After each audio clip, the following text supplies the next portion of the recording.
아니, 이게 대체 뭐야? 성형이라도 한 거야? 갑자기 이렇게나 커진다고? 너무 부럽다. 터키의 한 카페에서 주변의 시선을 빼앗고 있는 여성들이 있습니다. 그녀들의 대화에 유독 커졌다는 말이 반복해서 나오자 한 여성이 몸둘 바를 모르고 있는데요. 그러던 그녀가 조용히 한마디를 뱉자 순간 주변이 조용해졌습니다. 그리고 모두 입을 틀어막았습니다. 그러곤 누가 먼저랄 것도 없이 한국을 가야겠다며 비자 준비를 한다는데요. 대체 뭐가 그렇게 커졌다는 건지, 또 다들 한국엔 왜 간다는 건지. 그 자리에서 유독 밝은 미소로 웃고 있는 그녀의 이야기 들어보시죠. 구독과 좋아요는 감동 블라썸 영상 제작에 큰 힘이 됩니다. 안녕하세요. 제 이름은 아일린이에요. 터키 이스탄불의 작은 골목에서 태어났지만 부모님 얼굴은 기억하지 못합니다. 태어나자마자 고아원 문 앞에 버려진 아이였거든요. 고아원 원장님께서 말씀해 주신 건데 제가 발견됐을 때는 낡은 담요에 쌓여 있었고 작은 쪽지 하나만 함께 있었다고 해요. 그 쪽지에는 아일린이라는 이름만 적혀 있었습니다. 고아원에서의 생활은 생각보다 혹독했어요. 매일 아침 6시에 일어나서 차가운 물로 세수를 하고 빵 한 조각과 묽은 수프로 하루를 시작했습니다. 옷은 항상 다른 아이들이 입던 것들에 물려받기였고 신발도 마찬가지였어요. 발가락이 삐져나와도 참아야 했습니다. 하지만 가장 힘든 건 배고픔이었어요. 저녁 식사 후에도 배가 꺼지는 느낌을 떨칠 수 없었고 밤에는 배고파서 잠들지 못하는 날이 많았습니다. 8살이 되던 해 드디어 공립학교에 들어갈 수 있었어요. 무료 급식이 있다는 말에 얼마나 기뻤는지 몰라요. 학교에서 주는 점심은 제게 하루 중 가장 행복한 시간이었습니다. 비록 다른 아이들보다 작은 몸집 때문에 항상 줄 맨 뒤에 서야 했지만 따뜻한 밥 한 그릇이면 충분했어요. 가끔 급식실 아주머니께서 얘가 제일 말랐네 라며 조금씩 더 주실 때면 눈물이 날 것 같았습니다. 학교 수업은 어려웠지만 재미있었어요. 특히 책 읽는 시간을 좋아했습니다.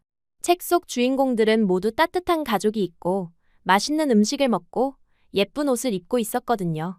저는 언젠가 책 속 주인공처럼 될 수 있을까 상상하곤 했어요. 하지만 현실은 달랐습니다. 방과 후에는 바로 일터로 향해야 했거든요. 처음 일을 시작한 곳은 동네 시장이었어요. 과일 가게 아저씨께서 무거운 과일 상자를 나르는 일을 시켜주셨습니다. 제 키로는 감당하기 어려운 무게였지만 하루 일당으로 받는 몇 리라가 너무 소중했어요. 그 돈으로 고아원에서 주지 않는 작은 간식이라도 사 먹을 수 있었거든요. 손바닥에 물집이 잡히고 어깨가 아파도 참았습니다. 겨울이 되면 더 힘들었어요. 찬바람에 손이 얼어서 제대로 물건을 잡지 못할 때가 많았습니다. 그럴 때마다 다른 상인분들께서 혀를 차며 저를 바라보셨어요. 어떤 분은 저 아이 부모는 뭐하나 라고 중얼거리기도 하셨습니다. 그런 말을 들을 때면 가슴이 답답해졌지만 울지는 않았어요. 우는 것도 사치라고 생각했거든요. 시장 일 외에도 근처 작은 식당에서 설거지를 했어요. 기름때 묻은 접시들을 차가운 물에 씻어내는 일이었는데 손이 트고 갈라져도 견뎌야 했습니다. 하지만 가끔 식당 아주머니께서 남은 음식을 조금씩 싸주실 때면 세상에서 가장 행복한 아이가 된 기분이었어요. 집에 가져가서 다른 고아원 아이들과 나눠 먹곤 했습니다. 중학교에 올라가서도 상황은 크게 달라지지 않았어요. 오히려 공부할 것들이 많아지면서 더 바빠졌습니다. 다른 아이들은 학원에 다니거나 과외를 받았지만 저는 오직 학교 수업과 도서관에서 빌린 책들로만 공부해야 했어요. 그래도 성적은 나쁘지 않았습니다. 선생님께서 아일린은 똑똑한 아이야 라고 말씀해 주실 때면 기분이 좋았어요. 고등학교에 진학하면서 제 인생에 정말 큰 변화가 찾아왔습니다. 그동안 해왔던 시장과 식당 일만으로는 생활비가 부족해졌거든요. 고아원에서도 18세가 되면 나가야 한다고 했고 저는 더 안정적인 일자리를 찾아야 했어요. 그때 우연히 동네에서 작은 호스텔 청소 일자리 공고를 보게 되었습니다. 호스텔은 관광객들이 머무는 작은 숙소였어요. 노부부께서 운영하고 계셨는데 처음 면접을 보러 갔을 때의 기억이 아직도 생생합니다. 문을 열고 들어서는 순간 따뜻한 향기가 코끝을 스쳤어요. 뭔가 맛있는 음식 냄새와 깨끗한 세제 냄새가 섞인 그런 향이었습니다. 그동안 맡아보지 못했던 집이라는 느낌의 냄새였어요. 할아버지께서 저를 보시더니 참 말랐구나 라고 첫마디를 하셨습니다. 할머니께서는 얘 혼자 사니? 라고 물으셨어요. 저는 고아원에서 나왔다고 솔직하게 말씀드렸습니다. 그러자 두 분의 표정이 순간 안쓰러워지는 게 보였어요. 하지만 동정의 눈빛은 아니었습니다. 그냥 따뜻한 관심이었어요. 첫 출근 날 할머니께서 아침 일찍 따뜻한 수프 한 그릇을 내어주셨습니다. 일하기 전에 먹고 해. 라고 하시면서요. 그 수프는 제가 지금까지 먹어본 것 중 가장 맛있었어요. 진한 국물과 부드러운 야채들 그리고 무엇보다 따뜻한 마음이 느껴졌습니다. 한 숟가락 떠먹을 때마다 눈시울이 뜨거워졌어요. 일은 주로 객실 청소와 침구 정리였습니다. 관광객들이 체크아웃한 후 방을 깨끗하게 치우고 새 시트를 깔아주는 일이에요. 처음에는 서툴렀지만 금세 익숙해졌습니다. 할아버지께서는 제가 일하는 모습을 보시며 꼼꼼하고 성실하다 고 칭찬해 주셨어요. 그런 말을 들으면 어깨가 으쓱해졌습니다. 점심시간이면 할머니께서 항상 따뜻한 식사를 챙겨주셨어요. 혼자 먹으면 밥맛 없다 며 당신들과 함께 식탁에 앉게 하셨습니다. 처음에는 어색했어요. 가족이 아닌데 한 상에서 밥을 먹는다는 게 낯설었거든요. 하지만 두 분은 정말 자연스럽게 저를 대해주셨습니다. 오늘 학교는 어땠니? 힘든 일 있으면 언제든 말해. 이거 내가 좋아할 것 같아서 만들어봤다. 이런 말들을 들을 때마다 가슴이 따뜻해졌어요. 하지만 동시에 무서웠습니다. 언젠가는 이 따뜻함이 사라질까봐, 제가 실수해서 이곳에서 쫓겨날까봐 항상 조마조마했어요. 그래서 더욱 열심히 일했습니다. 겨울이 되자 할머니께서 두꺼운 담요를 제 방에 가져다 주셨어요. 감기 걸리면 안 된다. 며 따뜻한 차도 끓여주셨습니다. 그런 배려를 받을 때마다 이상한 기분이 들었어요. 고마우면서도 부담스럽고 행복하면서도 불안했습니다. 이런 관심을 받아도 되는 건지, 제가 그럴 자격이 있는지 확신이 서지 않았거든요. 마음속으로는 아빠, 엄마라고 부르고 싶었지만 입 밖으로 내기가 어려웠어요. 그런 호칭은 너무 소중해서 함부로 사용하기가 무서웠습니다. 결국 사장님이라고 부르기 시작했어요. 고등학교 졸업이 다가오면서 저는 큰 고민에 빠졌어요. 대학에 가고 싶었지만 학비를 마련할 방법이 없었습니다. 장학금을 신청해봐도 경쟁이 너무 치열했어요. 그렇다고 할아버지, 할머니께 돈을 달라고 할 수도 없었습니다. 아무리 잘해주셔도 결국 남이고 제가 그런 부탁을 드릴 처지는 아니라고 생각했거든요. 결국 대학 진학을 포기하고 호스텔에서 정식으로 일하기로 결정했습니다. 할아버지께서는 정말 괜찮겠니? 라고 몇 번이나 물어보셨어요. 할머니께서도 공부를 더 하고 싶지 않니? 라고 하셨지만 저는 괜찮다고 답했습니다. 사실은 괜찮지 않았지만 달리 선택할 수 있는 길이 없었어요. 그렇게 고등학교를 졸업하고 호스텔에서 본격적으로 일하기 시작했습니다. 월급도 조금 올려주셨고 작은 방도 하나 더 주셨어요.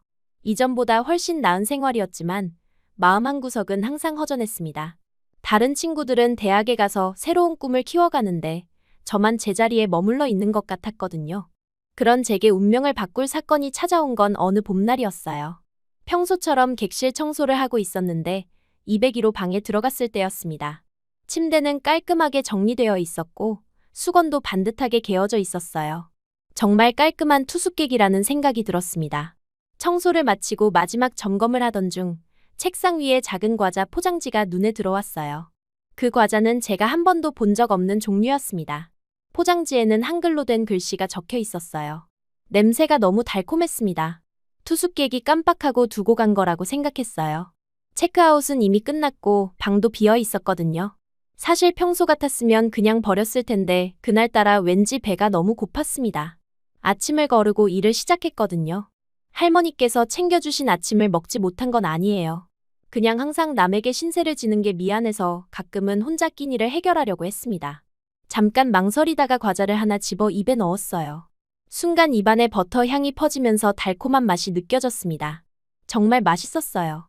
그동안 먹어본 과자 중에서 가장 맛있었습니다. 너무 맛있어서 무의식 중에 하나 더 집어먹고 있었어요. 그때였습니다. 뒤에서 발소리가 들리더니 누군가의 시선이 느껴졌어요.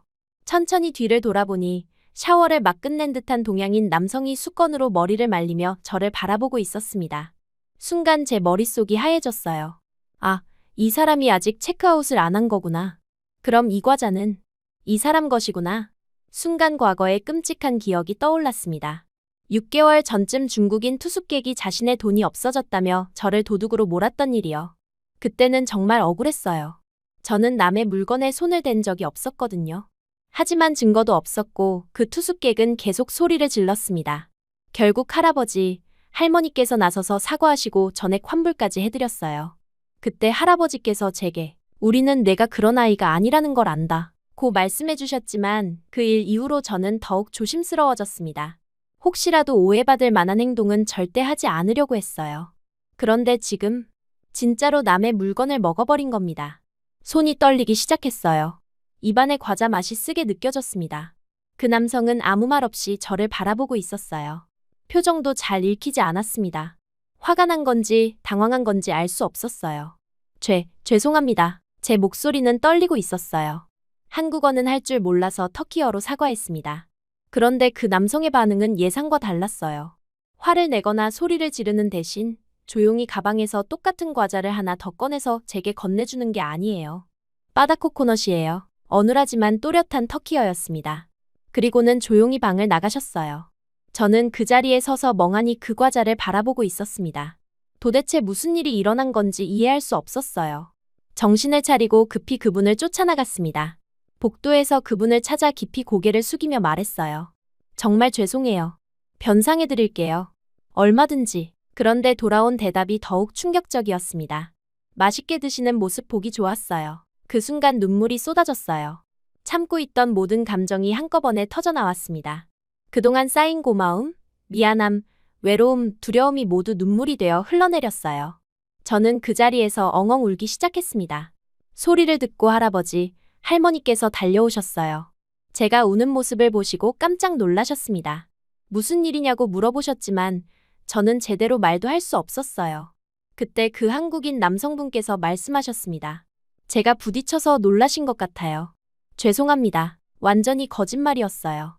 하지만 그 따뜻한 거짓말 덕분에 저는 또 다른 오해를 받지 않을 수 있었습니다. 할아버지, 할머니께서는 괜찮다, 며 저를 달래주셨고 그분께는 우리 아이가 예민해서 죄송하다 고 사과하셨어요. 그날 밤 저는 침대에 누워서 계속 그 일을 생각했습니다. 세상에는 정말 선한 사람들이 있구나 하는 생각이 들었어요. 저를 나무라지도 않고 오히려 과자를 더 주고 심지어 거짓말까지 해서 저를 보호해준 그분. 그런 사람이 정말 존재한다는 게 믿기지 않았습니다. 그 과자 사건이 있은 다음 날 저는 여전히 그 한국인 남성분이 신경 쓰였어요. 아침 청소를 하러 201호에 갔을 때도 조심스럽게 문을 두드리고 들어갔습니다. 다행히 그분은 나가신 상태였고 방은 어김없이 깔끔하게 정리되어 있었어요. 침대 시트도 반듯하게 펴져 있고 사용한 수건도 한 곳에 모아두셨더라고요. 책상 위를 정리하다가 작은 메모지를 발견했습니다. 한글로 뭔가 적혀 있었는데 물론 읽을 수는 없었어요. 하지만 글씨가 참 반듯하고 정성스러워 보였습니다. 그 옆에는 터키어 회화책도 놓여 있었어요. 페이지마다 형광펜으로 밑줄이 그어져 있고 작은 글씨로 메모가 빼곡히 적혀 있었습니다. 저녁 무렵 청소를 마치고 나오는데 그분과 마주쳤어요. 어색한 침묵이 흘렀지만 그분이 먼저 말을 걸어주셨습니다. 안녕하세요. 짧지만 또렷한 터키어였어요. 저는 얼굴이 빨개지면서 인사를 받았습니다. 그러더니 그분이 핸드폰을 꺼내서 뭔가를 타이핑하시는 거예요. 번역 앱을 사용하고 계셨습니다. 번역기에서 나온 음성이 터키어로 말했어요. 혹시 시간 있으시면 주변을 안내해 주실 수 있나요? 저는 당황했습니다. 관광 가이드 같은 건 해본 적이 없었거든요. 게다가 외국인과 단둘이 나가는 것도 처음이었어요. 어떻게 대답해야 할지 몰라서 머뭇거리고 있었는데 그분이 다시 번역기를 켰습니다. 가이드비도 드릴게요. 하루에 50리라 정도면 어떨까요? 50리라는 제게 큰돈이었어요. 시장에서 이틀 일해야 받을 수 있는 금액이었거든요. 하지만 선뜻 대답하기가 어려웠습니다. 할아버지, 할머니께 허락을 받아야 할 것 같았어요. 사장님께 여쭤보고 말씀드릴게요. 그분은 고개를 끄덕이며 기다리겠다고 하셨습니다. 저는 급히 할아버지, 할머니께 달려가서 상황을 설명했어요. 두 분은 잠깐 고민하시더니 긍정적인 반응을 보이셨습니다. 한국 사람들은 예의가 바르고 믿을 만해. 그 손님도 참 정중하더라. 할머니께서 말씀하셨어요. 할아버지도 동의하셨습니다. 좋은 경험이 될 거야. 그리고 내가 돈도 벌 수 있고. 다음 날부터 저는 그분의 터키 가이드가 되었습니다. 처음 만났을 때 자기소개를 하셨는데 이름은 지훈이라고 하셨어요. 한국에서 대학생이고 방학을 이용해서 한 달 동안 터키에서 지내기로 했다고 하셨습니다. 한 달 살기라는 개념이 저에게는 신기했어요. 여행도 아니고 이사도 아닌 그냥 한 달 동안 다른 나라에서 살아보는 거라니. 첫 번째 안내는 근처 시장부터 시작했습니다. 제가 일했던 그 시장이에요. 지훈님은 모든 것에 관심을 보였어요. 과일 가게에서는 터키 특산 과일들에 대해 물어보셨고, 향신료 가게에서는 냄새를 맡아보시면서 감탄하셨습니다. 제가 설명할 때마다 번역기로 확인하시고 때로는 제 말을 알아듣지 못해서 다시 물어보시기도 했어요. 신기한 건 지훈님이 계속 제게 질문을 하신다는 거였어요. 관광지에 대한 질문이 아니라 저에 대한 질문이었습니다. 아일린 씨는 어떤 음식을 좋아하세요? 여기서 살면서 가장 좋아하는 장소는 어디인가요? 꿈이 있다면 뭐예요? 이런 질문들을 받을 때마다 당황스러웠어요. 지금까지 누구도 저에게 이런 개인적인 것들을 물어본 적이 없었거든요. 제가 어떤 사람인지, 뭘 좋아하는지, 어떤 생각을 하는지 궁금해하는 사람이 있다는 게 낯설었습니다. 며칠 지나면서 저희는 조금씩 편해졌어요. 지훈님의 터키어 실력도 늘고 있었고, 저도 간단한 영어 단어들을 배우기 시작했습니다. 그분이 가르쳐 주시는 한국어 인사말도 몇 개 익혔어요. 안녕하세요. 감사합니다. 맛있어요. 같은 기초적인 것들이었지만 새로운 언어를 배우는 게 재미있었습니다. 어느 날은 블루 모스크를 구경하러 갔어요. 관광객들로 붐비는 곳이었는데 지훈님은 다른 관광객들과는 달랐습니다.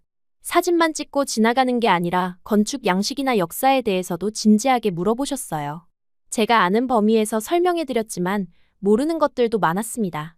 그럴 때면 같이 가이드북을 찾아보거나 근처 안내소에서 정보를 얻어왔어요. 일주일쯤 지났을 때 지훈님이 특별한 제안을 하셨습니다. 보스포루스 해협 크루즈를 타보자는 거였어요.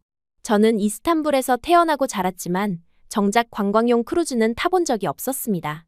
너무 비싸서 엄두도 못 냈거든요. 배에서 바라본 이스탄불은 정말 아름다웠어요. 평소에 걸어다니던 거리들을 바다에서 보니까 완전히 다른 도시 같았습니다. 지훈님은 계속 사진을 찍으시면서 감탄하셨어요. 그런 모습을 보면서 저도 제가 살고 있는 도시가 새롭게 느껴졌습니다. 크루즈가 끝나고 근처 카페에 앉았을 때 지훈님이 진지한 표정으로 물어보셨어요. 아일린 씨, 혹시 불편하시면 안 대답하셔도 되는데 가족이 어떻게 되세요? 그 질문을 들었을 때 가슴이 덜컥했어요. 하지만 이상하게 숨기고 싶지 않았습니다. 지훈님은 그동안 저를 판단하거나 동정하지 않으셨거든요. 그냥 순수한 호기심으로 물어보시는 것 같았어요. 저는 차근차근 제 이야기를 했습니다. 고아원에서 자란 것, 혼자 살아온 것, 지금은 호스텔에서 일하며 지내고 있다는 것. 지훈님은 중간에 끼어들거나 위로의 말을 하지 않으셨어요. 그냥 조용히 들어주셨습니다. 이야기를 다 마치고 나니까 왠지 후련했어요. 누군가에게 제 과거를 다 털어놓은 건 처음이었거든요. 지훈님은 잠시 생각하시더니 말씀하셨습니다. 그래서 그렇게 마르셨던 거구나. 직접적이지만 따뜻한 말이었어요. 그리고 이어서 하신 말씀이 더 놀라웠습니다. 호스텔 사장님들, 사실상 부모님이시네요. 저는 그 말에 깜짝 놀랐어요. 지금까지 그런 식으로 생각해 본 적이 없었거든요. 할아버지, 할머니는 그냥 좋은 사장님들이라고만 여겼는데 지훈님 입에서 부모님이라는 단어가 나오니까 마음이 이상해졌습니다. 하지만 전 그분들을 그렇게 부른 적이 없어요. 제가 중얼거리자 지훈님이 고개를 끄덕이셨어요. 무서우셨겠어요. 상처받을까봐. 정확히 제 마음을 짚어주시는 말이었어요. 그렇게 제 마음을 이해해주는 사람이 있다는 게 신기했습니다. 그날 저녁, 지훈님과 저는 작은 술집으로 데려갔어요. 분위기가 좋았어요. 조명이 어둡고 음악도 잔잔했습니다. 지훈님과 저는 그동안 나눈 이야기들을 다시 정리하듯 천천히 대화했어요. 한국 생활에 대해서도 들었습니다. 대학교에서 경영학을 공부하고 있고 졸업하면 아버지 회사를 도울 예정이라고 하셨어요. 한국은 어떤 곳이에요? 제 질문에 지훈님은 잠시 생각하시더니 대답하셨어요. 복잡한 곳이에요. 경쟁도 치열하고. 하지만 가족을 중요하게 생각하는 문화예요. 가족이라는 단어가 또 나왔을 때 저는 마음이 아팠어요. 그런 걸 중요하게 생각하는 문화라니 가족이 없는 제게는 참 먼 이야기 같았거든요. 지훈님이 제 표정을 보시고는 조심스럽게 말씀하셨어요. 아일린 씨도 가족이 있잖아요. 네? 호스텔 사장님들이요. 혈연 관계가 아니어도 가족이 될 수 있어요. 사랑으로 이어진 관계가 진짜 가족이라고 생각해요. 그 말을 들으니까 눈시울이 뜨거워졌어요. 정말 그럴까요? 할아버지, 할머니를 가족이라고 생각해도 될까요? 한 가지 제안이 있어요. 지훈님이 신중한 표정으로 말씀하셨어요. 오늘 밤 그분들께 엄마, 아빠라고 불러보시는 건 어때요? 순간 심장이 두근거렸어요. 그런 용기가 제게 있을까요? 만약 거부당하면 어떡하죠? 지금까지의 관계가 어색해지면 어떡하죠? 하지만 지훈님의 진지한 눈빛을 보니까 한번 해볼 만한 것 같았어요. 아니, 해야 할 것 같았습니다. 그동안 저를 딸처럼 돌봐주신 두 분께 제 마음을 전해드려야 할 것 같았어요. 집으로 돌아가는 길은 조용했어요. 지훈님도 저도 말이 없었습니다. 하지만 어색한 침묵은 아니었어요. 뭔가 따뜻하고 편안한 느낌이었습니다. 호스텔 앞에 도착했을 때 저도 모르게 지훈님의 손을 잡았어요. 따뜻하고 든든한 느낌이었습니다. 지훈님은 깜짝 놀라신 것 같았지만 손을 뿌리치지 않으셨어요. 오히려 살짝 잡아주시는 것 같았어요. 용기 내세요. 지훈님이 작게 속삭여 주셨어요. 그 한마디가 큰 힘이 되었습니다. 호스텔 문을 열고 들어가니까 할머니께서 거실에 앉아 계셨어요. 평소보다 늦게 들어온 저를 기다리고 계셨던 거예요. 걱정되는 표정으로 제게 오늘 어땠는지 물어보셨습니다. 저는 잠시 망설이다가 두 분 앞으로 다가갔어요. 그리고 깊이 숨을 들이마신 후 용기를 내어 말했습니다. 엄마, 아빠, 고마워요. 그 순간 시간이 멈춘 것 같았어요. 할아버지, 할머니께서는 처음에 놀라신 표정이었다가 곧 눈시울이 붉어지셨습니다. 할머니께서 먼저 저를 끌어안으셨어요. 우리 딸, 할아버지도 일어나셔서 저희를 감싸 안으셨어요. 세 사람이 함께 조용히 눈물을 흘렸습니다. 그동안 말하지 못했던 모든 감정들이 그 눈물에 담겨 있었어요. 그날 밤, 저는 처음으로 가족이라는 걸 느꼈습니다. 혈연 관계가 아니어도, 서류상 입양이 아니어도 진짜 가족이 될 수 있다는 걸 알았어요. 지훈님이 주신 용기 덕분에 저는 마침내 제가 속할 곳을 찾을 수 있었습니다. 이제 저에게는 정말로 엄마, 아빠가 있었어요. 그리고 그 모든 변화의 시작이 된 사람도 있었습니다. 한 달이라는 짧은 시간 동안 제 인생을 완전히 바꿔놓은 특별한 사람이요. 엄마, 아빠라고 부르기 시작한 이후로 저희 집 분위기는 완전히 달라졌어요. 할머니, 아니, 이제는 엄마라고 불러야겠네요. 엄마께서는 제가 좋아할 만한 음식을 더 자주 해주셨고, 아빠께서는 저와 더 많은 대화를 나누려고 노력하셨습니다. 마치 오랫동안 숨겨왔던 감정들이 한꺼번에 터져 나오는 것 같았어요. 지훈님의 한 달 살기도 벌써 3주가 지나가고 있었습니다. 매일 함께 터키 곳곳을 돌아다니면서 저희는 자연스럽게 가까워졌어요. 이제는 번역기 없이도 간단한 대화는 할 수 있게 되었고, 서로의 표정만 봐도 무슨 생각을 하는지 알 수 있었습니다. 그런데 한 가지 씁쓸한 현실이 다가오고 있었어요. 지훈님이 곧 한국으로 돌아가신다는 거였습니다. 처음에는 그냥 한 달 동안의 손님이라고 생각했는데 어느새 제게 소중한 사람이 되어 있었거든요. 헤어진다는 생각을 하니까 마음이 아팠습니다. 어느 날 저녁, 지훈님과 함께 석양을 보러 갈라타 타워 근처에 갔어요. 붉은 노을이 보스포루스 해협을 물들이는 풍경이 정말 아름다웠습니다. 하지만 저는 그 아름다운 풍경보다도 옆에 있는 지훈님의 옆모습이 더 눈에 들어왔어요. 지훈님이 갑자기 한국에 와보는 것은 어떻겠냐고 제안하셨을 때 저는 가슴이 뛰는 걸 느꼈습니다. 대학을 다닐 수 있다는 말씀에 더욱 놀랐어요. 그건 제가 포기했다고 생각했던 꿈이었거든요. 하지만 현실적으로 불가능해 보였습니다. 학비며 생활비며 모든 게 문제였어요.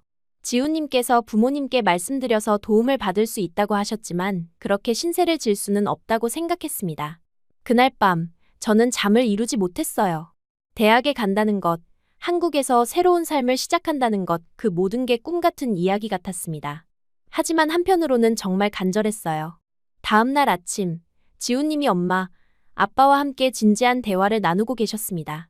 제가 다가가자 세 분이 저를 보시더니 미소를 지으셨어요. 엄마께서 한국에 가서 대학을 다녀보는 게 어떻겠냐고 말씀하셨을 때 순간 귀를 의심했습니다. 지훈님이 부모님께 허락을 받으신 건가요? 아빠께서도 지훈님이 저에 대해 이야기해줬다며 정말 좋은 기회인 것 같다고 하셨어요. 지훈님께서 제 손을 잡으시며 지켜드리겠다고 혼자가 아니라고 말씀하셨을 때 눈물이 나려고 했습니다. 이런 따뜻한 사람들이 제 편이 되어준다는 게 믿기지 않았어요. 하지만 여전히 두려웠습니다. 낯선 나라에서 새로운 삶을 시작한다는 게 쉬운 일일까요? 실패하면 어떡하죠? 엄마께서 제 마음을 읽으신 듯 여기가 제 집이고 언제든 돌아올 수 있다고 말씀해 주셨어요. 그 말에 저는 마침내 결심했습니다. 한국행 준비는 생각보다 복잡했어요.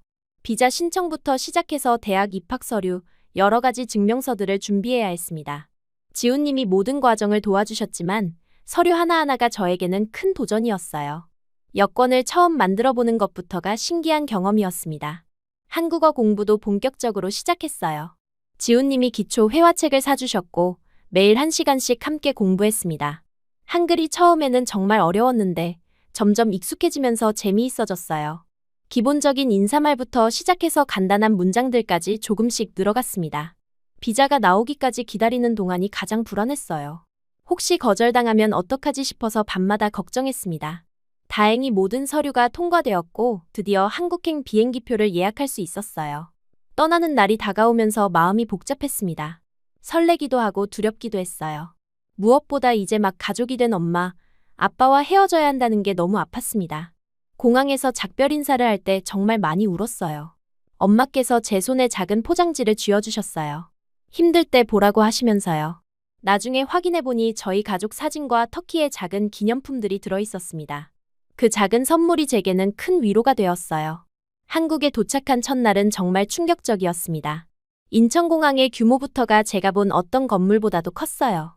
사람들도 엄청 많았고 모든 안내문이 한글로 되어 있어서 당황스러웠습니다. 지훈님이 마중 나와주셨는데 옆에 중년 여성분이 함께 계셨어요. 지훈님의 어머니셨는데 첫 만남인데도 저를 따뜻하게 맞아주셨습니다. 지훈님이 많이 이야기해줬다며 반갑게 인사해주셨어요. 공항에서 나오는 길에 계속 제가 불편한 건 없는지 배고프지 않은지 물어보셨습니다. 지훈님 집은 서울 강남에 있는 아파트였어요. 터키의 작은 호스텔과는 완전히 다른 세상이었습니다. 깨끗하고 현대적인 시설들, 높은 층에서 내려다 보이는 도시 풍경이 정말 인상적이었어요. 엘리베이터를 타고 올라가는 것도 신기했고 복도에 깔린 카펫도 제가 처음 밟아보는 부드러운 감촉이었습니다. 제가 머물 방도 따로 준비해 주셨어요. 작지만 깔끔하고 따뜻한 느낌의 방이었습니다. 책상과 침대, 작은 옷장까지 모든 게 갖춰져 있었어요. 침대 시트는 흰색이었는데 제가 지금까지 써본 것 중 가장 부드러웠습니다. 첫 저녁 식사는 한식이었어요. 김치찌개와 밥, 여러 가지 반찬들이 상에 가득했습니다. 처음 먹어보는 맛이었는데 생각보다 맛있었어요. 특히 김치는 처음에는 매웠지만 자꾸 손이 가는 이상한 매력이 있었습니다. 지훈님 어머니께서 계속 제게 음식을 권하시면서 너무 말랐다고 많이 먹어야 한다고 하셨어요. 첫 밤은 잠이 오지 않았습니다. 모든 게 낯설었어요. 침대도 베개도 심지어 공기 냄새까지 달랐습니다. 터키에 있는 엄마, 아빠가 너무 그리웠어요. 이런 결정을 한 게 맞나 싶어서 후회도 되었습니다. 대학 입학 준비는 생각보다 복잡했어요. 한국어 능력 시험도 봐야 했고 여러 서류들도 다시 준비해야 했습니다. 다행히 지훈님과 어머니께서 모든 걸 도와주셨어요. 한국어 학원도 등록해 주셨고 대학 입학 상담도 함께 받으러 다녔습니다. 처음 몇 주는 정말 힘들었어요. 언어 때문에 의사소통이 어려웠고 음식도 입에 맞지 않을 때가 많았습니다. 가장 힘든 건 외로움이었어요. 아무도 제 이야기를 제대로 들어줄 수 없었고 저 역시 제 마음을 표현할 방법이 부족했습니다. 그런데 점점 적응해 나갔어요. 한국어 실력도 늘었고 한식도 익숙해졌습니다. 지훈님 어머니께서 매일 다른 음식을 해주셨는데 불고기, 비빔밥, 삼계탕 등등 정말 다양했어요. 특히 삼계탕은 제가 가장 좋아하게 된 음식이었습니다. 닭고기가 부드럽게 익어서 몸에 좋다는 걸 느낄 수 있었거든요. 지훈님 어머니와의 관계도 점점 가까워졌습니다. 처음에는 어색했는데 함께 마트에 가거나 요리를 하면서 자연스럽게 친해졌어요. 한국어로 대화가 어려울 때는 번역 앱을 사용하거나 몸짓으로 의사소통했습니다. 어느 날 어머니께서 저에게 엄마라고 불러도 된다고 말씀하셨을 때 정말 감동했어요. 한국에서의 생활이 6개월 정도 지나면서 놀라운 변화가 시작되었습니다. 우선 몸이 달라지기 시작했어요. 매일 영양가 있는 음식을 충분히 먹고 규칙적인 생활을 하니까 체중이 늘었습니다. 하지만 단순히 살이 찐 게 아니라 건강하게 체격이 좋아진 거였어요. 아침마다 지훈님 어머니께서 챙겨주시는 식사는 정말 든든했어요. 계란 후라이와 김, 미역국, 여러 가지 반찬들로 구성된 한식 아침상은 제가 지금까지 먹어본 아침 식사 중 가장 영양가 있었습니다. 점심에는 대학교 학식을 먹었는데 이것도 터키의 음식보다 훨씬 다양하고 맛있었어요. 저녁에는 지훈님 어머니께서 정성스럽게 준비해주신 집밥을 먹었습니다. 매일 다른 메뉴였는데 김치찌개, 된장찌개, 불고기, 갈비찜, 생선구이 등등 정말 다양했어요. 특히 갈비찜은 제가 처음 먹어본 음식이었는데 고기가 부드럽고 달콤한 맛이 일품이었습니다. 키도 조금씩 자라는 것 같았어요. 옷들이 점점 작아지기 시작했거든요. 지훈님 어머니께서 새 옷들을 사주시면서 깜짝 놀라셨어요. 정확히 재보니까 3cm나 자란 거였습니다. 성인인데도 키가 클 수 있다는 게 신기했어요. 터키에 있을 때는 항상 구부정한 자세로 다녔어요. 자신감이 없어서 어깨를 움츠리고 고개를 숙이고 다녔거든요. 그런데 한국에서 생활하면서 자세가 점점 펴지기 시작했습니다. 거울 앞에서 보니까 어깨가 뒤로 젖혀지고 등이 곧게 펴진 제 모습이 보였어요. 체형도 많이 달라졌습니다. 앙상하게 마른 몸에서 건강하고 볼륨 있는 실루엣으로 변한 거예요. 특히 가슴 사이즈가 늘어서 속옷을 몇 번 바꿔야 했습니다. 처음에는 당황스러웠는데 지훈님 어머니께서 자연스러운 일이라고 안심시켜 주셨어요. 제대로 영양 공급받으니까 몸이 정상으로 돌아오는 거라고 설명해 주셨습니다. 옷 쇼핑을 갈 때마다 사이즈가 달라져서 놀랐어요. 터키에 있을 때는 XS 사이즈도 컸는데 이제는 S나 M 사이즈를 입어야 했습니다. 특히 상의는 가슴 부분 때문에 M 사이즈를 선택해야 하는 경우가 많았어요. 가장 큰 변화는 표정이었습니다. 거울을 볼 때마다 깜짝 놀랐어요. 예전에 움츠러들고 어두운 표정 대신 밝고 활기찬 얼굴이 보였거든요. 자연스럽게 웃는 법도 배우게 되었어요. 지훈님도 제 변화에 놀라서 완전히 다른 사람이 된 것 같다고 말씀하셨습니다. 외모 변화뿐만 아니라 마음도 달라졌어요. 예전에는 항상 눈치를 보고 조심스러웠는데 이제는 제 의견을 당당하게 말할 수 있게 되었습니다. 자신감도 생겼고요. 한국어 실력이 늘면서 더 많은 것들을 표현할 수 있게 되었어요. 대학 생활도 시작했습니다.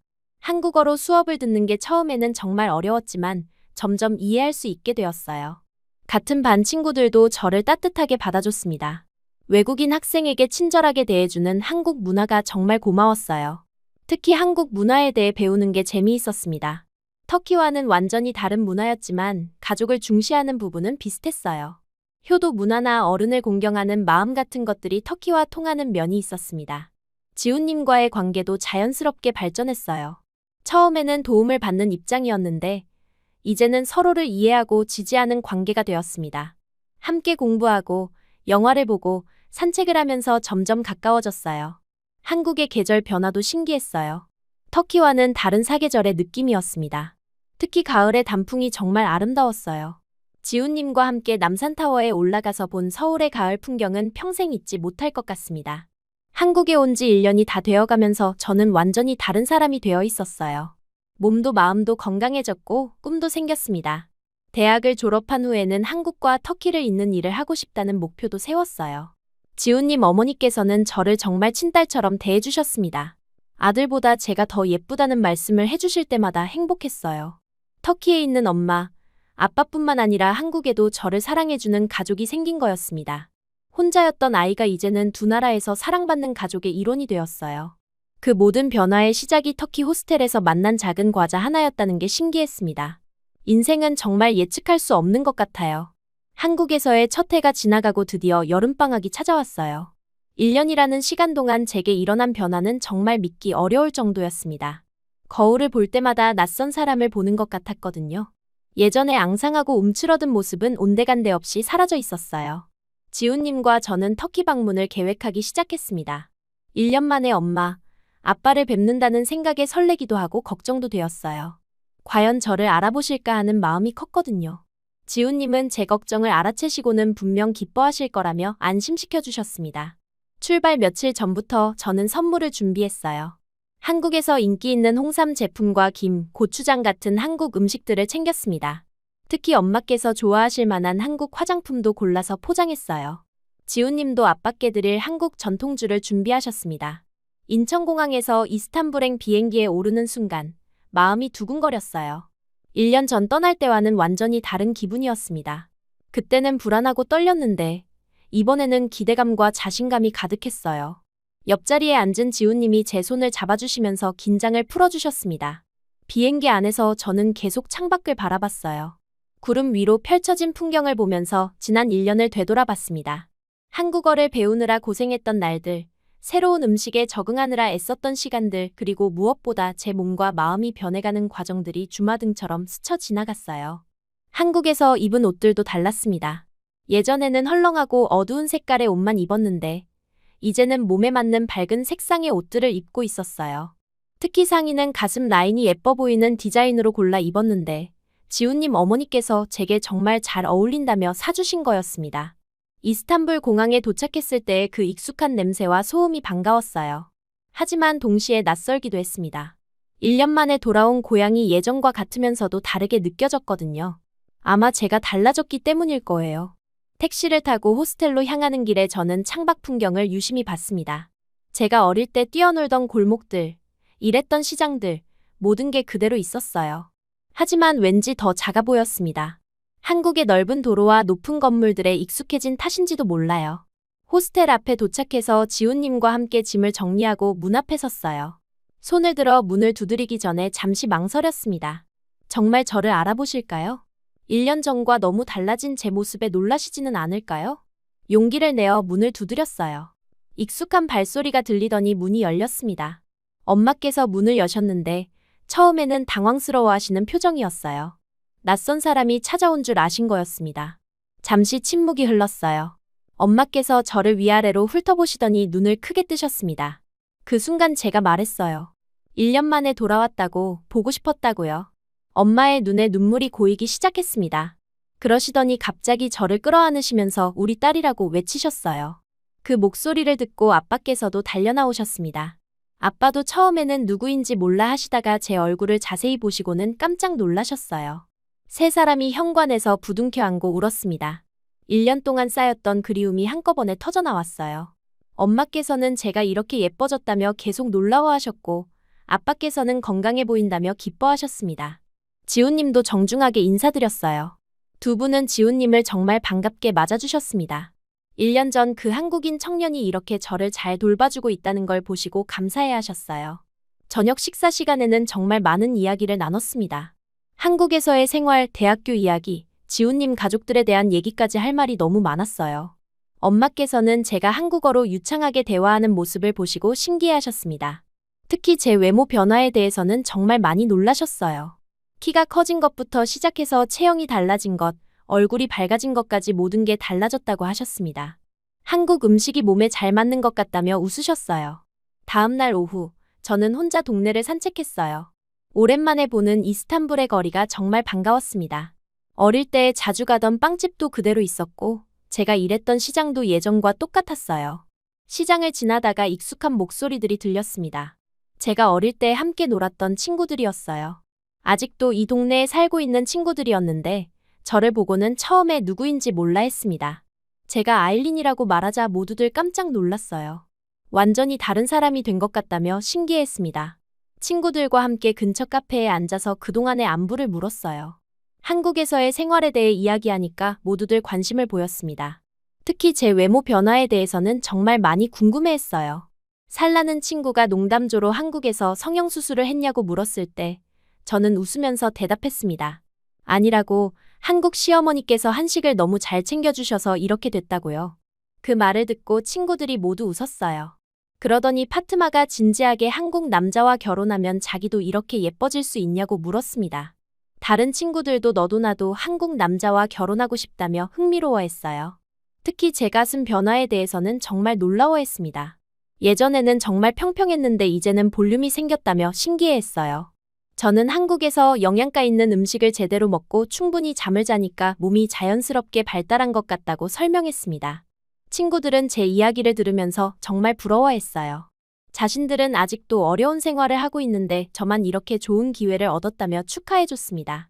하지만 전혀 질투하는 기색은 없었어요. 오히려 진심으로 기뻐해줬습니다. 저녁에는 지훈님과 함께 보스포루스 해협을 걸었어요. 1년 전 그때 그 장소였습니다. 그때와 지금의 제 모습을 비교하니까 정말 많은 변화가 있었다는 걸 실감했어요.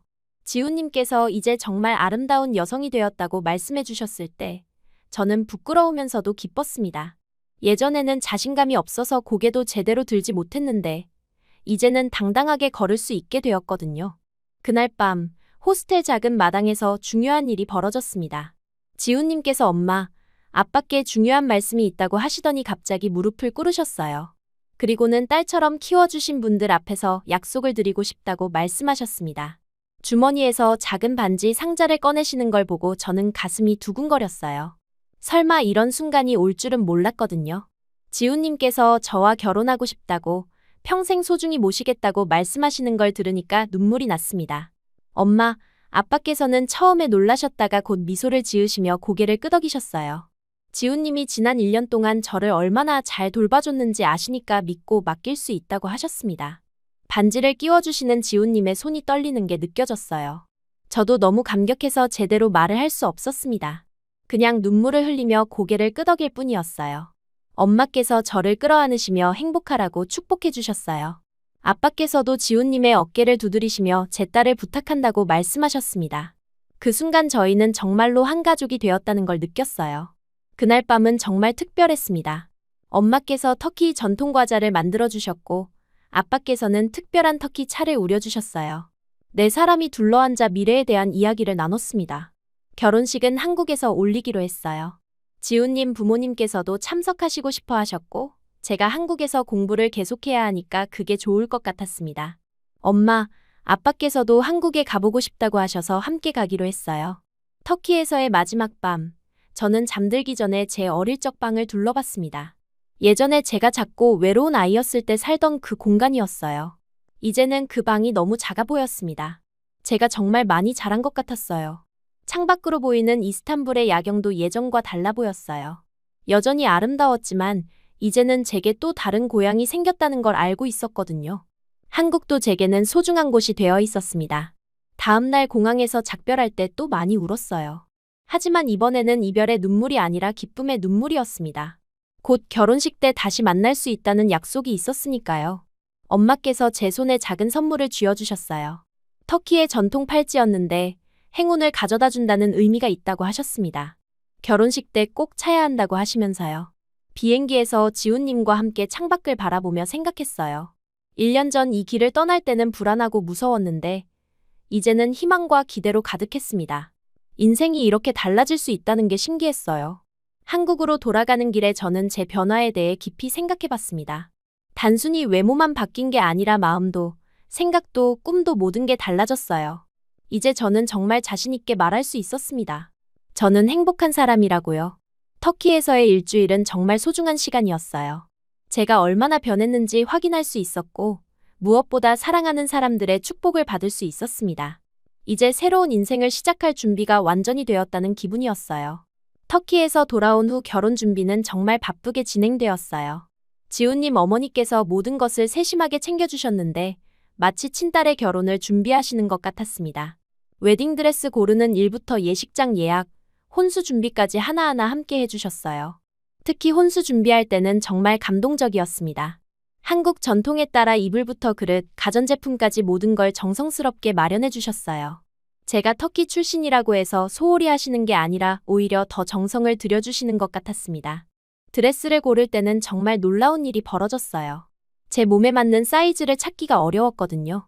한국에 와서 체형이 많이 달라진 탓이었습니다. 특히 가슴 부분이 맞지 않아서 몇 번이나 수선을 해야 했어요.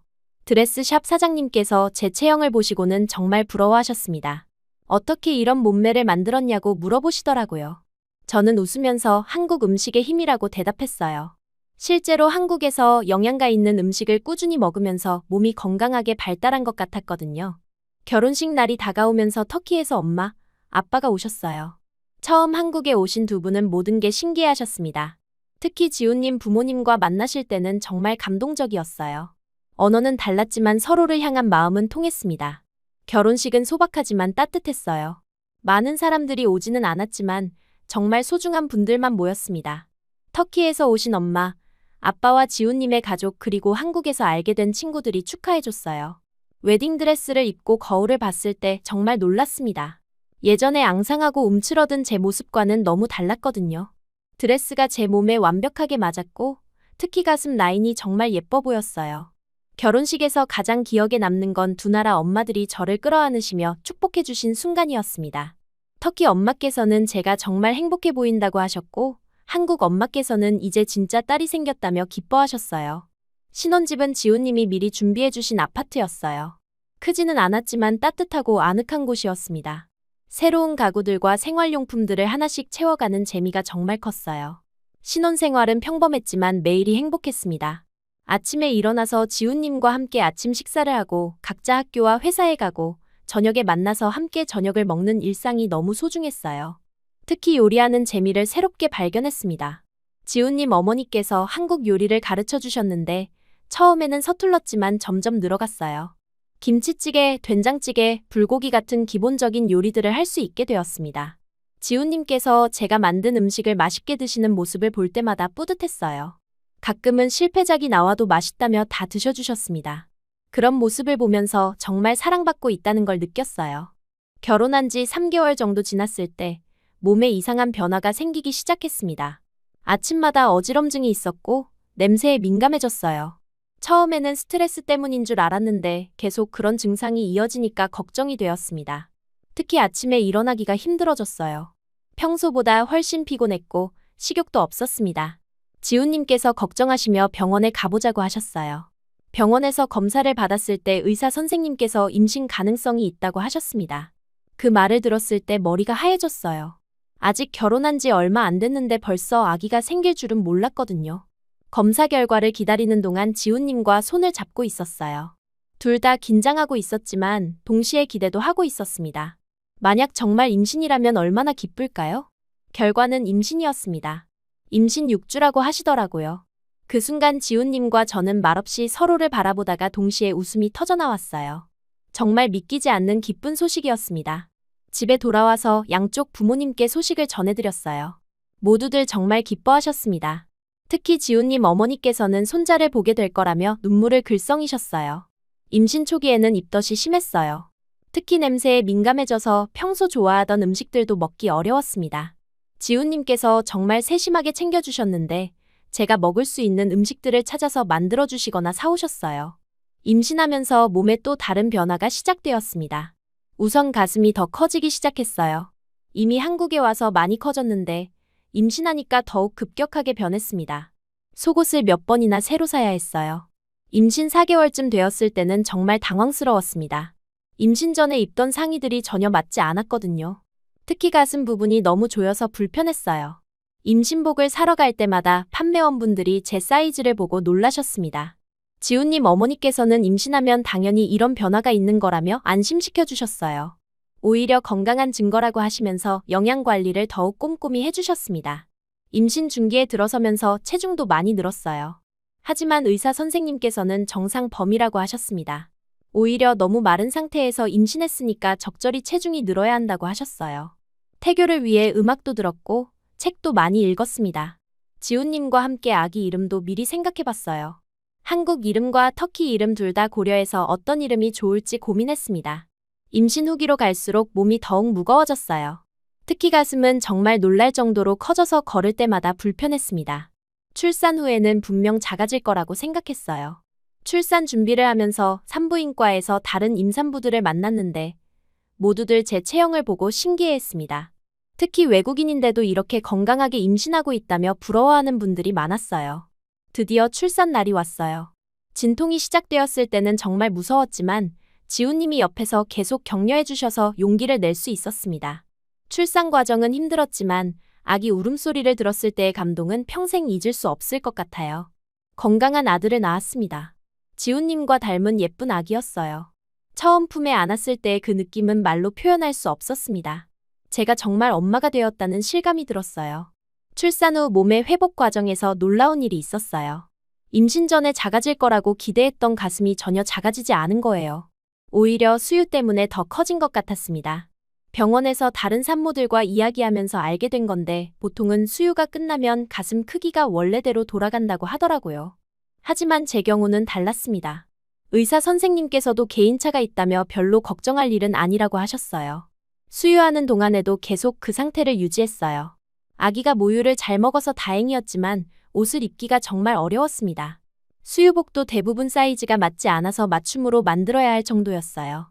아기가 6개월 정도 되었을 때 터키에서 친구가 놀러 왔어요. 살라였는데 저와 아기를 보고 정말 깜짝 놀랐습니다. 제 변한 모습에 대해서 계속 궁금해했어요. 특히 제 가슴 변화에 대해서는 정말 믿기 어려워했습니다. 이건 진짜 성형수술을 한 게 아니냐고 농담조로 물었어요. 저는 웃으면서 아니라고 한국 남자 아이를 가지면 이렇게 된다고 대답했습니다. 그 말을 들은 살라가 정말 신기해하면서 자기도 한국 남자와 결혼하고 싶다고 했어요. 그래서 저도 농담으로 그럼 한국 와서 살아보라고 했습니다. 살라가 그 이야기를 SNS에 올렸는데 생각보다 많은 사람들이 관심을 보였어요. 한국 남자와 결혼하면 몸매가 좋아진다는 식으로 퍼지기 시작한 거예요. 처음에는 당황스러웠습니다. 제 개인적인 이야기가 이렇게 퍼질 줄은 몰랐거든요. 하지만 대부분 긍정적인 반응이었어요. 한국 문화나 한국 음식에 대한 관심으로 이어지는 경우가 많았습니다. 한국 언론에서도 이 이야기를 다뤘어요. 한국 음식의 우수성이나 한국 남성들의 배려심 같은 걸 부각시키는 방향으로 보도되었습니다. 저는 인터뷰 요청도 몇 번 받았지만 대부분 거절했어요. 하지만 이런 관심이 나쁘지만은 않았어요. 한국과 터키 사이의 문화 교류에 작은 도움이 되는 것 같았거든요. 실제로 터키에서 한국어를 배우려는 사람들이 늘었다는 이야기도 들었습니다. 아기를 키우면서 제 인생의 우선순위도 완전히 바뀌었어요. 예전에는 제 자신에 대해서만 생각했는데 이제는 아기와 가족이 가장 중요해졌습니다. 육아는 정말 힘들었지만 보람도 컸어요. 아기가 처음 웃을 때, 처음 뒤집을 때, 처음 기어다닐 때마다 감동이었습니다. 지훈님도 정말 좋은 아빠가 되어주셨어요. 양쪽 할머니들도 정말 많이 도와주셨어요. 특히 지훈님 어머니께서는 거의 매일 와서 아기를 돌봐주셨습니다. 터키 엄마께서도 한국에 몇 달 머물면서 도와주셨어요. 대학 생활도 병행했는데 이건 정말 쉽지 않았어요. 아기를 맡기고 수업을 들으러 가는 게 마음이 아팠거든요. 하지만 지훈님과 어머니께서 번갈아가며 돌봐주셔서 학업을 계속할 수 있었습니다. 한국어 실력도 더욱 늘었어요. 아기 때문에 병원에 자주 가면서 의료진들과 대화할 기회가 많았거든요. 또 다른 엄마들과 육아 정보를 나누면서 자연스럽게 한국어가 향상되었습니다. 이제 저는 완전히 다른 사람이 되어 있었어요. 터키에서 혼자 외롭게 살던 고아 소녀가 아니라 한국에서 사랑하는 남편과 아기를 둔 행복한 엄마가 되어 있었습니다. 가끔 거울을 보면서 생각해요. 정말 많이 변했구나 하고요. 외모도 달라졌지만 무엇보다 마음이 달라졌습니다. 이제는 자신감이 있고 행복하고 미래에 대한 희망이 가득해요. 아기를 보면서 느끼는 건데 사랑이라는 게 정말 위대한 것 같아요. 지훈님의 사랑, 양쪽 부모님들의 사랑, 그리고 이제 제 아기에 대한 사랑까지. 이 모든 사랑들이 저를 이렇게 변화시킨 것 같습니다. 앞으로도 더 많은 변화와 도전이 있겠지만 이제는 두렵지 않아요. 사랑하는 가족들이 있으니까 어떤 어려움도 이겨낼 수 있을 것 같습니다. 아기가 돌을 넘기고 걸음마를 시작할 무렵, 저는 문득 과거의 제 모습을 떠올리게 되었어요. 아기가 음식을 흘리며 먹는 모습을 보면서 어릴 적 제가 배고파서 식탁에 떨어진 빵 조각을 주워 먹던 기억이 생생하게 떠올랐습니다. 그때는 정말 절망적이었는데 지금은 이렇게 행복한 일상을 누리고 있다는 게 신기했어요. 대학 생활과 육아를 병행하는 게 쉽지는 않았지만 매일이 충실했습니다. 아침에 아기를 돌보고 수업에 가서 공부하고 저녁에는 가족과 함께 시간을 보내는 일상이 너무 소중했어요. 한국어 실력도 점점 늘어서 이제는 거의 네이티브 수준이 되었어요. 대학 과제도 혼자서 할 수 있게 되었고 한국 친구들과도 자연스럽게 어울릴 수 있었습니다. 가끔 터키 억양이 섞이긴 했지만 그것마저도 제 매력이라고 생각하게 되었어요. 어느 날 아기를 재우다가 문득 생각이 들었습니다. 지금의 저처럼 어려운 상황에 있는 다른 사람들에게 희망을 줄 수 있지 않을까 하는 마음이 피어올랐어요. 제가 겪었던 변화와 성장의 과정을 나누면 누군가에게는 용기가 될 수 있을 것 같았거든요. 처음에는 작은 일기 형식의 블로그를 시작했습니다. 한국에 와서 겪었던 일들, 몸의 변화, 새로운 가족을 만난 이야기들을 솔직하게 적어나갔어요. 한국어와 터키어 두 언어로 글을 썼는데 생각보다 많은 사람들이 관심을 보였습니다. 특히 다문화 가정 여성들이나 유학생들에게 큰 호응을 얻었어요. 저와 비슷한 경험을 한 분들이 댓글을 남겨주시면서 공감한다는 말씀을 해주셨습니다. 그런 반응을 보면서 제가 하는 일이 의미 있다는 걸 느꼈어요. 몇 달 후에는 유튜브 채널도 개설했습니다. 글로만 전달하기 어려운 감정들을 영상으로 표현하고 싶었거든요. 처음 영상을 찍을 때는 정말 떨렸어요. 카메라 앞에서 말하는 게 어색했고 제 모습이 어떻게 보일지 걱정도 되었습니다. 첫 번째 영상은 제 소개였어요. 터키에서 태어나 고아원에서 자란 이야기부터 한국에 와서 새로운 삶을 시작한 과정까지 간단하게 정리해서 올렸습니다. 반응이 생각보다 뜨거웠어요. 많은 분들이 용기를 얻었다는 댓글을 남겨주셨습니다. 두 번째 영상에서는 한국 음식과 제 몸의 변화에 대해 이야기했어요. 많은 분들이 궁금해하시는 부분이었거든요. 과장하지 않고 솔직하게 제 경험을 나눴는데 이 영상이 가장 많은 조회수를 기록했습니다. 댓글을 보면서 놀란 건 정말 다양한 나라의 사람들이 제 이야기를 보고 있다는 거였어요. 터키는 물론이고 한국, 일본, 동남아시아, 심지어 유럽과 미국에서도 시청해주시는 분들이 있었습니다. 특히 해외 입양아들이나 고아 출신 분들의 댓글이 많았어요. 저와 비슷한 배경을 가진 분들이 제 이야기에서 희망을 찾았다고 하시니까 정말 뿌듯했습니다. 가끔은 눈물이 날 정도로 감동적인 댓글들을 받기도 했어요. 한 달에 2개, 3개 정도의 영상을 꾸준히 올렸습니다. 육아 이야기, 한국 생활 적응기, 터키와 한국의 문화 차이, 다문화 가정의 일상 등 다양한 주제를 다뤘어요. 가끔은 지훈님과 아기도 함께 출연해서 가족의 일상을 보여드렸습니다. 요리 영상도 인기가 많았어요. 한국 음식을 터키식으로 변형해서 만드는 레시피나 터키 음식을 한국 재료로 만드는 방법 같은 걸 소개했습니다. 두 나라의 음식 문화를 융합하는 과정이 시청자들에게 재미있게 다가간 것 같았어요. 구독자 수가 늘어나면서 다양한 제안들이 들어오기 시작했습니다. 광고 협찬이나 방송 출연 제의도 있었지만 저는 신중하게 선택했어요. 제 가치관과 맞지 않는 일은 하고 싶지 않았거든요. 대신 의미 있는 활동들에는 적극적으로 참여했습니다. 다문화 가정 지원 센터에서 강연을 하거나 유학생들을 위한 멘토링 프로그램에 참여하기도 했어요. 제 경험이 실질적으로 도움이 될 수 있는 일들이었습니다. 터키와 한국을 오가며 활동하는 것도 중요한 부분이었어요. 1년에 한두 번씩은 터키에 가서 엄마, 아빠를 뵙고 옛 친구들과 만났습니다. 그때마다 제 변화에 놀라는 사람들이 많았어요. 터키에서도 제 유튜브 채널이 알려지기 시작했습니다. 특히 한국에 관심이 있는 젊은이들 사이에서 인기가 높았어요. 한국어를 배우고 싶어하는 터키 친구들에게 실질적인 정보를 제공할 수 있어서 기뻤습니다.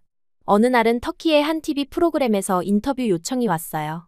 한국에서 성공적으로 정착한 터키 여성의 사례로 소개하고 싶다는 거였습니다. 처음에는 부담스러웠지만 더 많은 사람들에게 희망을 줄 수 있다는 생각에 참여하기로 했어요. 방송 반응이 정말 좋았습니다. 특히 제가 한국어로 유창하게 대화하는 모습이나 자신감 있게 자신의 이야기를 하는 모습이 인상적이었다는 평가를 받았어요. 방송 후 제 SNS 팔로워 수가 급격히 늘어났습니다. 한국에서도 비슷한 기회들이 생겼어요. 다문화 가정을 다루는 프로그램이나 유학생 관련 방송에 출연하게 되었습니다. 처음에는 긴장했지만 점점 자연스럽게 제 이야기를 할 수 있게 되었어요. 무엇보다 중요했던 건 진정성이었습니다. 절대 과장하거나 거짓말을 하지 않으려고 노력했어요. 제가 겪은 어려움도 솔직하게 이야기했고 모든 게 완벽하지는 않다는 것도 숨기지 않았습니다. 예를 들어 한국 생활 초기에 겪었던 언어 장벽이나 문화적 충격, 때로는 차별을 받았던 경험들도 솔직하게 공유했어요. 하지만 그런 어려움들을 어떻게 극복했는지, 그 과정에서 무엇을 배웠는지도 함께 이야기했습니다. 육아와 관련된 콘텐츠도 많은 관심을 받았어요. 다문화 가정에서 아이를 키우는 경험, 아이에게 두 나라의 문화를 어떻게 가르치는지, 언어 교육은 어떻게 하는지 같은 실용적인 정보들을 나눴습니다. 아기가 터키어와 한국어를 동시에 배우는 과정도 흥미로운 소재였어요. 아직 어리지만 두 언어를 구분해서 사용하는 모습이 신기했습니다. 할머니들과는 각각 다른 언어로 대화하는 게 자연스러워 보였어요. 때로는 무거운 주제도 다뤘습니다. 고아원에서의 경험, 가족을 그리워했던 마음, 자존감이 낮았던 시절의 이야기들이요. 이런 영상들은 조회수는 높지 않았지만 댓글의 질이 달랐어요. 진심 어린 응원과 공감의 메시지들이 많이 달렸습니다. 구독자들과의 소통도 중요하게 생각했어요. 댓글에는 최대한 답변하려고 노력했고 가끔은 구독자들의 질문에 답하는 Q&A 영상도 만들었습니다. 개인적인 질문부터 실용적인 조언까지 다양한 내용들이었어요. 특히 한국 유학을 꿈꾸는 터키 젊은이들의 질문이 많았습니다. 비자 신청 방법, 대학 입학 과정, 생활비, 한국어 공부법 등 구체적인 정보를 요청하는 경우가 많았어요. 제가 경험한 것들을 바탕으로 최대한 도움이 되는 답변을 해드렸습니다. 반대로 한국에서 터키 문화에 관심을 가진 분들의 질문도 있었어요. 터키 음식 레시피, 터키어 기초 회화, 터키 여행 정보 등을 물어보시는 분들이 많았습니다. 이런 질문들에 답하면서 문화 교류에 작은 기여를 하고 있다는 보람을 느꼈어요. 1년 정도 꾸준히 활동하다 보니 채널이 어느 정도 자리를 잡았습니다. 구독자 수도 10만 명을 넘어섰고 영상 조회수도 안정적으로 나왔어요. 무엇보다 의미 있는 댓글들을 받을 때마다 계속할 이유를 찾을 수 있었습니다. 어느 날 특별한 댓글을 받았어요.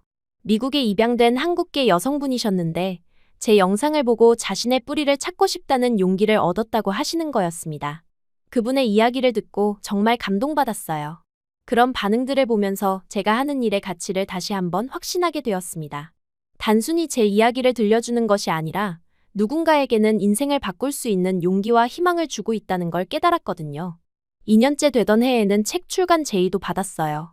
제 이야기를 책으로 정리해서 더 많은 사람들과 나누자는 제안이었습니다. 처음에는 부담스러웠지만 지훈님과 가족들의 격려로 도전해보기로 했어요. 책을 쓰는 과정은 생각보다 어려웠습니다. 제 인생을 다시 돌아보면서 정리해야 했거든요. 때로는 아픈 기억들을 다시 떠올려야 해서 힘들기도 했어요. 하지만 그 과정에서 제 자신을 더 깊이 이해하게 되었습니다. 지훈님이 많은 도움을 주셨어요. 제가 쓴 초고를 읽어보시고 조언해 주시거나 아기를 돌봐주셔서 집중할 수 있는 시간을 만들어 주셨습니다. 한국 엄마께서도 제 글을 읽어보시고 감동받으셨다며 격려해 주셨어요. 책이 출간되었을 때의 기분은 정말 특별했습니다. 제 이름이 적힌 책을 서점에서 볼 수 있다는 게 믿기지 않았어요. 사인회도 열었는데 생각보다 많은 분들이 와주셔서 놀랐습니다. 특히 다문화 가정 여성들이나 유학생들이 많이 와주셨어요. 제 책을 읽고 용기를 얻었다며 감사하다는 말씀을 해주실 때마다 뿌듯했습니다. 어떤 분은 눈물을 흘리시면서 제게 고마움을 표현해 주시기도 했어요. 터키에서도 책이 번역 출간되었습니다. 터키 엄마, 아빠께서 정말 자랑스러워하셨어요. 동네 사람들에게 자랑하고 다니신다며 웃으셨습니다. 어릴 때 함께 놀았던 친구들도 제 책을 읽어보겠다며 연락해왔어요. 활동 범위가 넓어지면서 더 많은 기회들이 생겼습니다. 국제 컨퍼런스에서 강연 요청을 받기도 했고 다문화 관련 정책 자문을 요청받기도 했어요. 제가 이런 일까지 하게 될 줄은 몰랐는데 새로운 도전이 재미있었습니다. 하지만 가장 중요한 건 가족이었어요. 아무리 바빠도 아기와 보내는 시간은 소중히 여겼습니다. 지훈님과의 관계도 더욱 깊어졌어요. 서로의 꿈을 응원하고 지지하는 동반자가 되어 있었습니다. 아기가 2돌을 맞을 무렵 저는 특별한 영상을 하나 만들었어요. 지금까지의 여정을 정리하면서 제가 배운 것들을 나누는 영상이었습니다. 그 영상에서 저는 가족의 의미에 대해 이야기했어요. 가족은 혈연 관계가 아니라 마음으로 이어지는 거라고, 저를 믿어준 사람들과 함께 저는 다시 태어날 수 있었다고 말했습니다. 터키의 엄마, 아빠, 한국의 가족들 그리고 지금의 제 작은 가족까지 모든 분들에 대한 감사의 마음을 전했어요. 그 영상이 제 채널에서 가장 많은 사랑을 받았습니다. 댓글에는 감동받았다는 메시지들이 가득했어요. 많은 분들이 가족의 의미에 대해 다시 생각해보게 되었다고 하셨습니다. 지금도 저는 계속 새로운 도전을 하고 있어요. 최근에는 온라인 강의도 시작했습니다. 다문화 가정 자녀들을 위한 정체성 교육이나 유학생들을 위한 한국 생활 적응 강의 같은 것들이요. 때로는 제가 이런 일을 하고 있다는 게 신기해요. 몇 년 전만 해도 터키의 작은 호스텔에서 청소를 하며 하루하루를 버텨내던 제가 말이에요. 인생은 정말 예측할 수 없다는 걸 몸소 체험하고 있습니다. 앞으로도 더 많은 사람들과 제 이야기를 나누고 싶어요. 어려운 상황에 있는 분들에게 조금이라도 희망을 줄 수 있다면 그것만으로도 충분히 의미 있는 일이라고 생각합니다. 무엇보다 제 아이가 자랄 때까지 좋은 엄마가 되고 싶어요. 제가 받지 못했던 사랑을 아이에게는 충분히 주고 싶습니다. 그리고 아이가 자신의 정체성을 자랑스럽게 여길 수 있도록 도와주고 싶어요. 지금 이 순간에도 어딘가에서는 저처럼 힘든 시간을 보내고 있는 사람들이 있을 거예요. 그분들에게 말해주고 싶습니다. 포기하지 말라고, 희망을 잃지 말라고요. 언젠가는 분명히 더 나은 날들이 올 거라고요.